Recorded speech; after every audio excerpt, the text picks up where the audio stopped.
It's all about youth expressing their views on all matters lit. That is, issues that matter to us. Youth Express! Exploring issues that affect the young people of our region. Youth Express!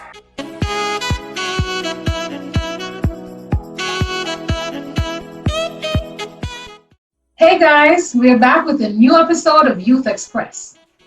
Now that you've had to be home most of the time as a result of the coronavirus pandemic, how has that been for you? And how have you been coping? Today we'll hear from Ginelle Nelson, a clinical psychologist with Allied Health Council of St. Lucia, as she shares some tips with us on how we can make the best of this new way of life. Hey, secondary school and college students, have you completed your art piece for the ECCB RSSARU Creative Youth Competition? Remember, the final deadline is now Friday, 12 June 2020. Students in St. Kitts and Nevis are required to get your art pieces to the ECCB headquarters in Bird Rock. Other students across the region may submit your art piece to any one of our 7 agency offices in Anguilla, Antigua and Barbuda, Dominica, Grenada, Montserrat, St. Lucia, and St. Vincent and the Grenadines. Don't miss this opportunity to win great prizes. Check out our Facebook page, ECCB Connects, or the website, www.eccb-centralbank.org. But whatever you do, get your creative piece in for CYC 2020.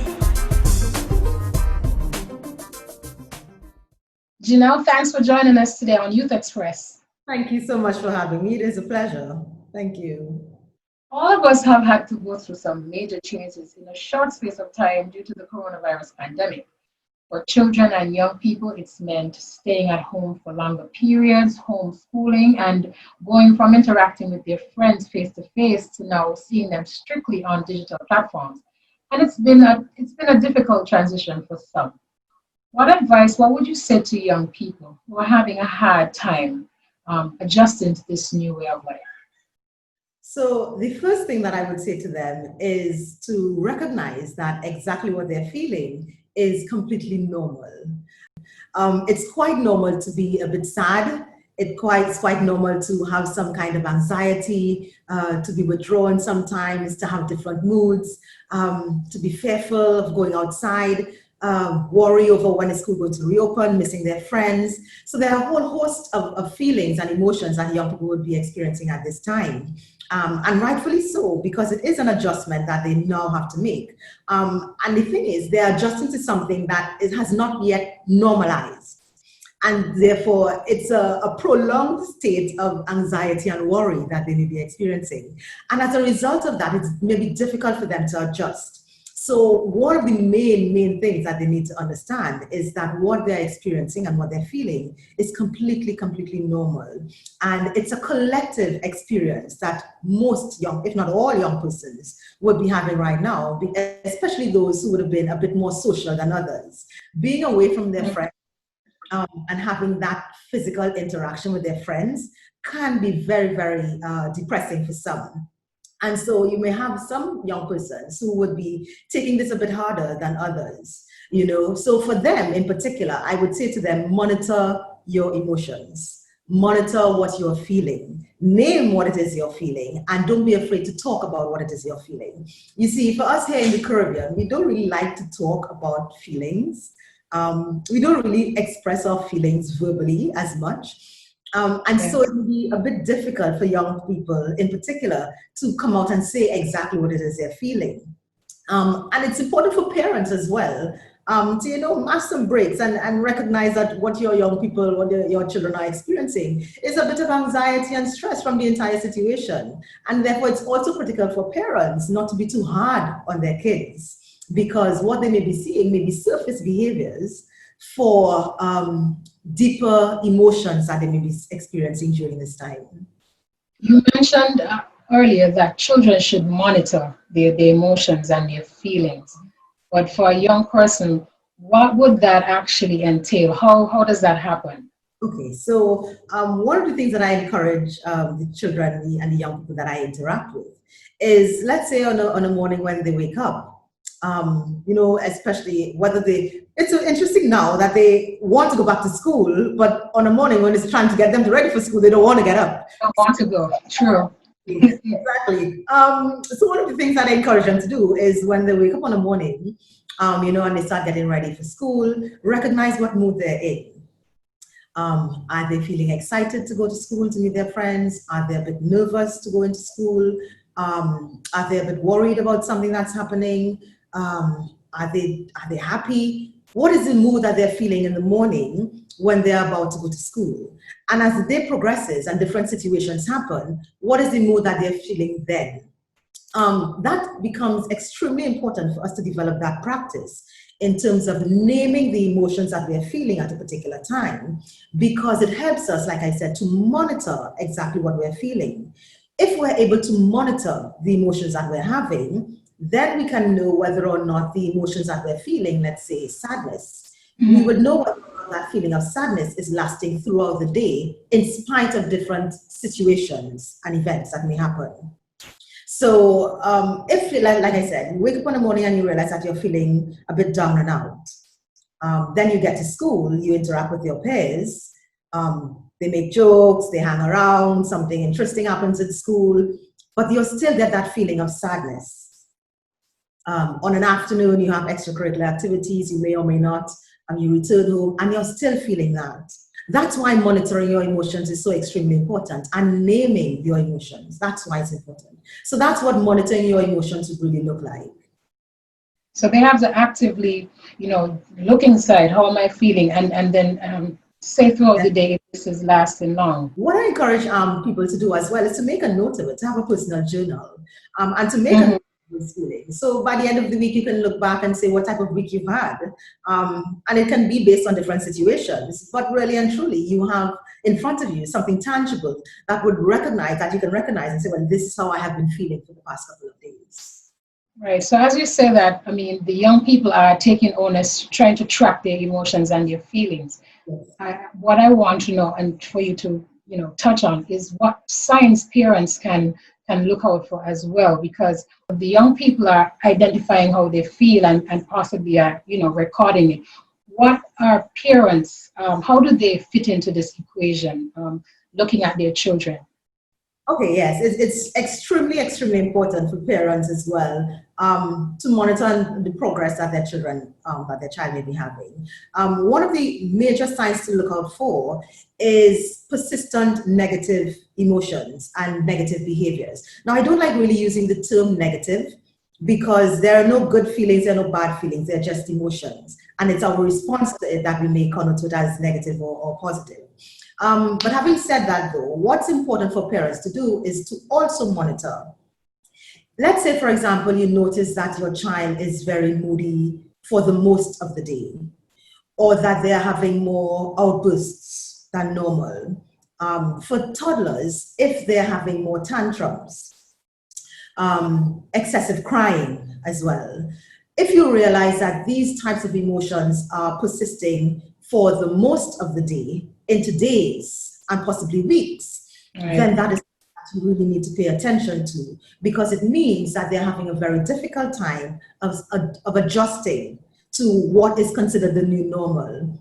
Also, if you may find like your teenager is a bit more withdrawn than usual, does not want to engage in academics, does not want to engage in looking at movies or doing anything that would once give them pleasure. If they're no longer interested in that, that is also a red flag that you have to look out for. And like I said before, it depends on the duration. So if withdrawal lasts for a period of 5 days on end, with no real difference in their mood, then you have to pay attention to that. If they are unwilling to look out for. That's right. If it's something they're unwilling to interact with even family members, then that is something as well to look out for. For young children as well, It's difficult in trying to get them to focus when they're at home on their academics. And I know a lot of parents are struggling with the homeschooling. So if you find that your child or your teenager is a bit more forgetful than normal, that is also quite normal, because as persons deal with children as well, as we deal with stressful situations, it affects our memory. And therefore, it's not uncommon for children, let's say they learn a math concept on last week Friday or on Monday, and they forget it today. It's not uncommon. It's simply because we should relax. It's relax, chill, yes. It's not uncommon because they too are trying to deal with the stress of the entire situation, and that right. is more forgetful. Let's say you tell your child, well, I wanted to clean your room, although some children just don't like to clean their rooms. But apart from that, let's say you give them a task to do, and they completely forget. It may not necessarily be that they're trying to get out of it, but they may genuinely forget. Again, it's because of the stress of the situation. So forgetfulness is also something that you need to look out for. Daydreaming as well, because as children daydream, they worry. And so if you have a teenager or child who is daydreaming and a bit unfocused for the most of the day, then that's the time to have a conversation with the child, because clearly something is on their mind that they're not letting out. And so if you find that a child is daydreaming a lot, yes, that's something as well to look out for, especially for teenagers.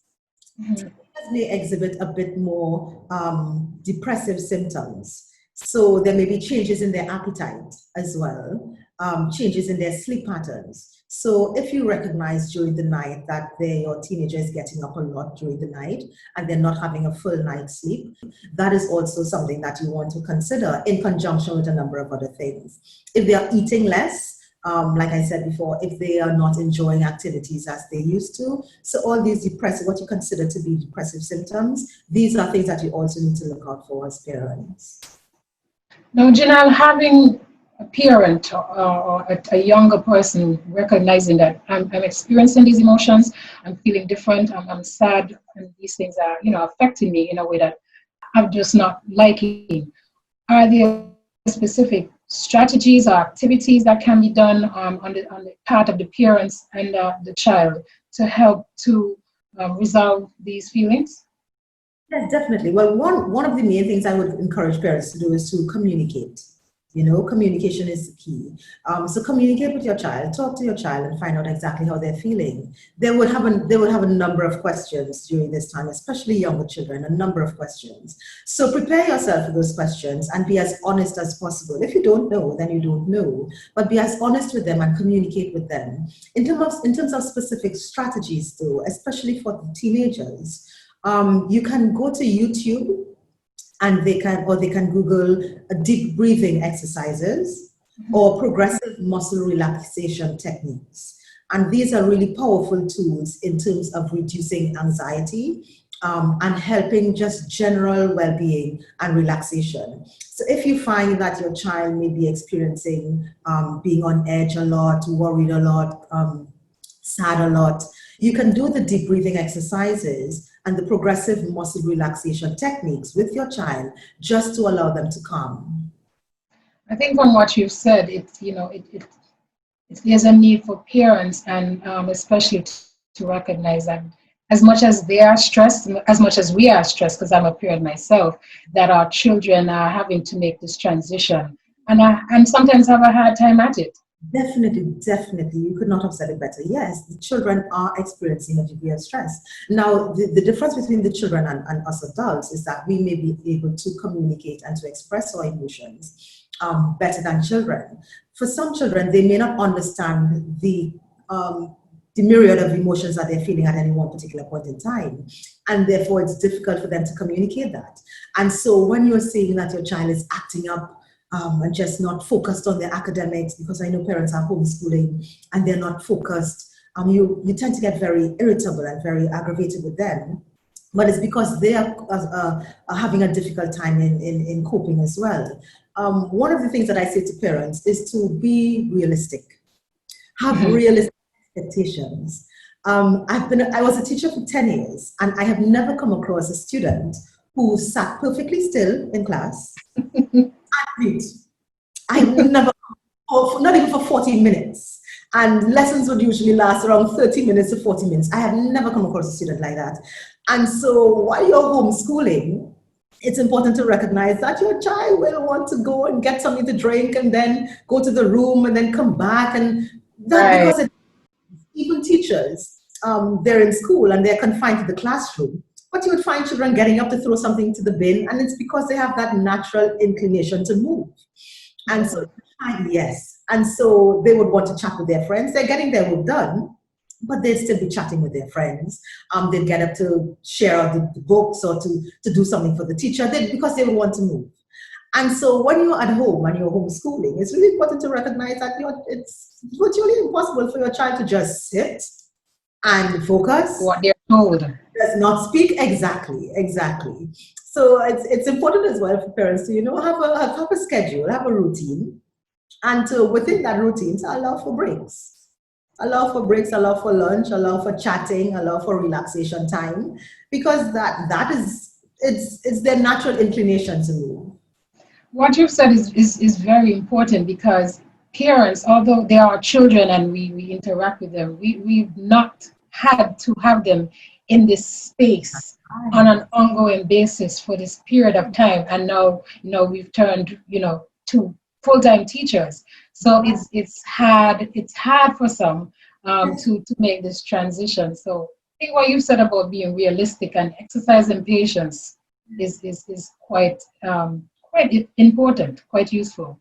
Yes, it's difficult for parents. I know it's difficult because you are now parent, teacher, business owner, business professional, and you are expected to fulfill all these roles at the same time.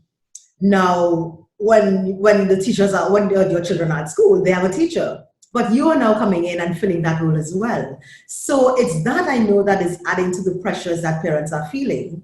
But it's really important to, separate these things. Yes, so you have a schedule, and your schedule would incorporate your child's schedule as well, because some classes, there are designated times for their academics. I know some schools are doing that. So they know that every Tuesday morning there's math, every Tuesday and Thursday morning between 10 and 10:30 there's math. So there's a schedule that the schools have generated. And therefore, as a parent, if you are working at home as well, what you can do is, in collaboration with your child, is to create a schedule that's beneficial for both parties. And so your child is working, you are working as well. Now, it doesn't mean that your child is working and you're stopping your work to tell your child, pay attention, you're not focused, you do your work. That happens as well, but it's yes. Have a schedule, have a set schedule, and to set expectations and guidelines. So you have a conversation with your children and let them know, okay, this is what I expect from you when it's academic time. Academic time means no cell phones, no social media. This is the time where we both focus. So while your child is working, you can also get some work done. Or if you prefer to sit with your child while they're doing their work, and you create a schedule in terms of business meetings and all of that around that. Around the child. So if you prefer when your child is having their leisure time, leisure activity, that is when you would prefer to have your business meetings, and set your business meetings for that time. But it's really important to create a schedule and to try to stick with that schedule as much as possible. Now, you've just given us some tips for parents and children to collaborate to make, the experience of being at home, working from home, just a more pleasant one to go through. Yes. Now, going to the parents specifically, as they experience stress and have to make adjustments themselves, what advice, what tips do you offer for them to basically stay sane and survive this new normal that we are living in? Self-care is extremely important. Self-care and alone time is extremely important. And so again, that would be incorporated into your schedule and you explain to your child, this is mommy's time. This is my time. And whatever it is you need to do during that time, whether it's take a walk, whether it's read a book, have a sip of wine, no, I'm just joking. But whatever it is, whatever it is that makes you that's right, because That is what would help parents to regain their composure, to have their downtime, their de-stress time. And that is really, really important for parents, because parents need to manage their mental health and well-being as well, so that they can be the support for their children. And so if they don't have that downtime, that alone time, then it becomes very, very difficult. So they need to incorporate self-care into their routine as well. Very, very important. And have a support, because you can reach out to your friends who are parents as well, and they will be experiencing the same thing. And so a conversation for 10 to 15 minutes of talking about the stresses of the day. Oh my God, these children drive me crazy. I mean, even that alone is therapy. Can help. Even that can help. But self-care definitely is extremely, extremely important. One of the things I also recommend for parents that they can do in conjunction, collaborating with their children, is to capture this moment. Capture the moment that we are in. Because what persons may not recognize is that we are living through history. And it's true. And we have not recognized that. During this period, this is a historic moment for all of us, and for your children in particular, because in years to come, they will be looking back and remembering, yes, during the COVID period, this is what happened. And so if we are able to capture that through albums, photos, vlogs, collages, whatever it is, and we can be very creative, whatever it is that we can do to capture this moment in a tangible way, that's right. That can be a project both for the parents and for the young persons as well, to capture this moment. And it may provide an avenue for stress relief on both sides of it. Exactly. So definitely a good strategy to follow. Yes. For speaking with us today on Youth Express. You've shared a wealth of information, the importance to manage this new normal, staying connected with each other, monitoring our emotions, and tips for parents and children on navigating this new way of life. So thank you so much for sharing your expertise. It's been a pleasure having you. You're welcome. Anytime.